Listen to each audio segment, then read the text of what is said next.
दोस्तों, भारी भरकम बैग को अपने कंधों पर रखकर जब बच्चे अपने घर से स्कूल की ओर जाते हैं और जब तक वापस घर नहीं आते, तब तक हर माँ बाप के चेहरे पर चिंता की लकीरें साफ साफ देखी जा सकती हैं। आजकल जिस तरह की गला काट प्रतियोगिता बढ़ रही है, वैसे में हर कोई यही सोच रहा होता है कि उसका बच्चा इस बदलती दुनिया में आगे बढ़ पाएगा या नहीं। और इन सभी के अलावा जो सबसे अलग चिंता पैदा करती है वो है बच्चों की सुरक्षा की। शिक्षा का मंदिर कहे जाने वाले स्कूलों में हमारे बच्चे कितने सुरक्षित हैं, यह सब अब बस केवल विश्वास का ही खेल है। नमस्कार साथियों, मैं आपका दोस्त राजीव और आप सुन रहे हैं राजीव की डायरी का पन्ना, शिक्षा का मंदिर और बढ़ता यौन शोषण। दोस्तों, हाल में ही उत्तर प्रदेश के उन्नाव जिले के एक सरकारी स्कूल के हेडमास्टर पर कम से कम 18 नाबालिग छात्राओं ने यौन शोषण के आरोप लगाए। इससे पहले हरियाणा के जींद से भी ऐसी ही कुछ खबरें सामने आई थी, जहां 60 स्कूली छात्राओं के साथ यौन उत्पीड़न का मामला सामने आया था।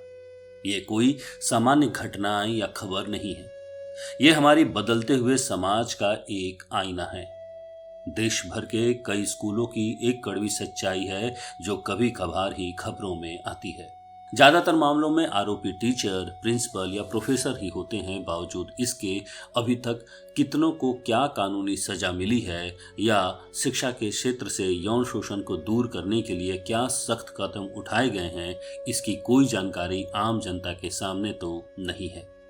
31 अगस्त 2023 को देश के राष्ट्रपति, प्रधानमंत्री, भारत के मुख्य न्यायाधीश, केंद्रीय महिला आयोग, हरियाणा महिला आयोग और हरियाणा के शिक्षा मंत्री को 5 पन्नों का एक गुमनाम पत्र भेजा गया था, जिसमें छात्राओं की शिकायत थी कि उन्हें यौन उत्पीड़न का सामना करना पड़ रहा है।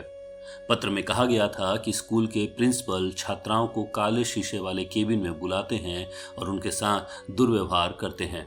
पत्र में आपत्तिजनक तरीके से छूने का भी जिक्र है और दावा किया गया कि ऐसा करते समय प्रिंसिपल ने छात्राओं को धमकी दी कि अगर उन्होंने किसी को बताया तो उन्हें प्रैक्टिकल और परीक्षा में फेल कर दिया जाएगा। पत्र मिलने के बाद 14 सितंबर को महिला आयोग ने हरियाणा पुलिस को इस संबंध में कार्रवाई करने को कहा। ये ठीक वैसा ही है जैसे हरियाणा की कुश्ती खिलाड़ियों ने कुश्ती संघ के चालकों पर यौन शोषण के लिए महीनों जंतर मंतर पर प्रदर्शन किया और अपना अवार्ड भी वापस किया। आरोप है कि पुलिस ने मामले में देरी की और 1 महीने बाद जाकर प्रिंसिपल के खिलाफ मामला दर्ज किया। सोचिए, 1 महीने बाद मामला सिर्फ दर्ज किया गया। ऐसे में हर माँ बाप को चिंतित होना बिल्कुल लाजमी है। वो बात अलग है कि ट्रक से लेकर मिठाई के डब्बों और स्कूल की कॉपियों से लेकर कपड़ों के डब्बों पर बेटी बचाओ बेटी पढ़ाओ का नारा छपा देखा जा सकता है। ये तो शहरों का हाल है, जहां बच्चे कैसे भी अपनी आवाज उठा रहे हैं। लेकिन हमारे देश के गांवों में, कस्बों में, जहां यौन हिंसा को लेकर लड़कियां लगातार संघर्ष कर रही हैं और कई बार तो उनके स्कूल या कॉलेज छोड़ने तक की नौबत भी आ जाती है।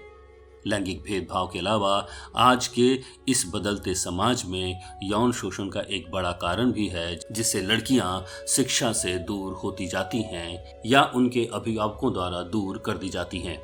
ये वो किशोर लड़कियां हैं जो अभी ठीक से परिपक्व भी नहीं हैं, जिन्हें शोषण के कानूनों और तरीकों की ज्यादा जानकारी तक नहीं है।